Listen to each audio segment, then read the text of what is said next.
Le futsal impose tellement des dynamiques différentes du foot à 11. Vous avez dit tout à l'heure les rotations constantes, l'exigence technique, les prises de décision rapides. Comment tu réussis, toi, à construire un schéma de jeu par rapport à tout ça? Comment on y arrive? So, je prends un plan technique offensif du foot, OK. puis je le fais très petit. OK. So, j'enlève tous les autres joueurs, puis j'en garde 4. Mhm. Mais je prends les principes of football to do futsal. Parce qu'aujourd'hui, on n'a pas la... Nos joueurs, c'est des joueurs de foot. So, Ouais. ils vont comprendre du foot. Ils vont pas comprendre le futsal. Puis, oui, on se fait critiquer, mais à la fin de la journée, this is the way to do it aujourd'hui. Mais peut-être dans 5 ans, dans 10 ans, on va voir des volets, on va voir des clubs futsal fédérés dans notre pays où que les jeunes vont s'inscrire pour jouer juste au futsal. Ça se peut, hein? Mhm. Je sais pas. Mais c'est comme ça qu'on le voit, c'est comme ça qu'on a construit le côté... C'est quoi le futsal? Mais c'est un terrain à 11 qui est réduit à être un terrain 20 par 40. Et quand on regarde les autres nations de la CONCACAF, le Costa Rica, il y a le Panama, le Guatemala aussi, qui sont des nations qui sont quand même très fortes. Qu'est-ce qui manque peut-être au Canada s'il manque des ressources pour réussir à rivaliser sur la durée avec ces nations-là? Ces nations-là, ils ont des joueurs futsal. Les joueurs qu'on a joué contre eux il y a 3 mois, ils vont pas y aller jouer au foot cet été. Nous, tous nos joueurs, ils s'en vont jouer au foot. Ça reste dans le futsal. Ils vont continuer à jouer au futsal. Pour moi, c'est à un moment donné, il doit y avoir, si on veut vraiment le faire, il doit y avoir une séparation. Il doit y avoir l'athlète futsal, l'athlète foot.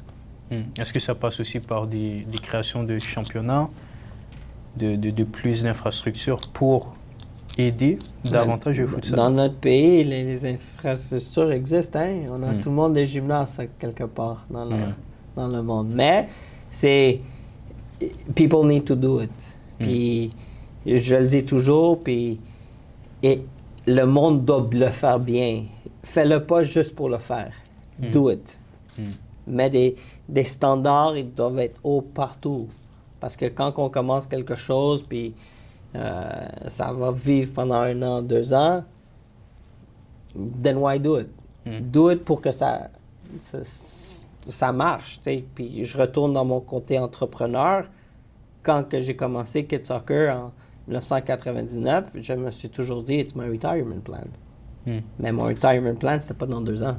Ouais. My retirement plan is later. So, tu dois le construire, puis tu dois grandir avec, puis t'arranger que tu vas pouvoir retire avec.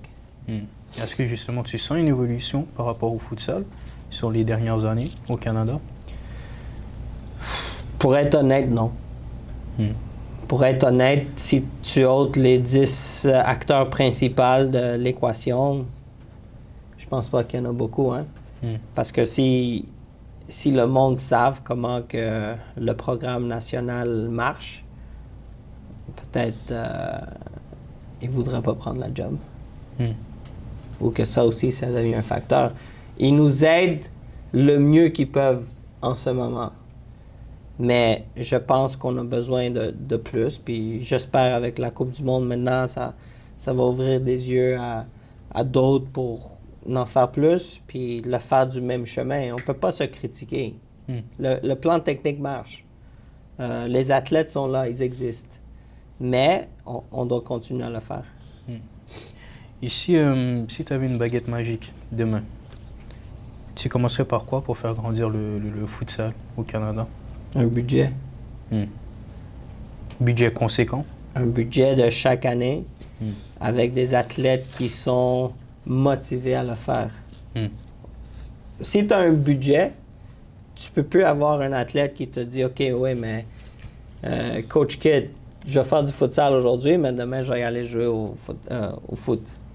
Si tu as un budget, it needs to be concrete futsal budget, avec des entraînements, avec des plans, avec des pockets un peu partout où que tu peux travailler avec du monde, right? Où que le mindset devient futsal.